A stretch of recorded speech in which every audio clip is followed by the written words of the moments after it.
थंडीची सकाळ, घाटांवरचं धुकं आणि त्या निसर्गातले ते निवांत क्षण. या शांत सकाळी सगळं काही थांबल्यासारखं वाटतं. फक्त वाहणारं पाणी, मंद सूर्यप्रकाश आणि मनात भरून राहणारी शांतता.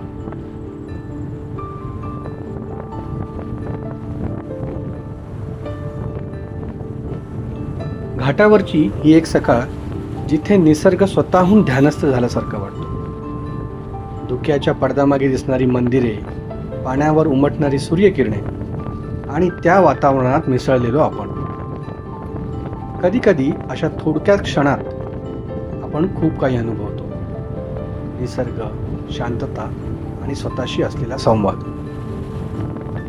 ही एक आठवण जी कायम मनात घर करून राहते.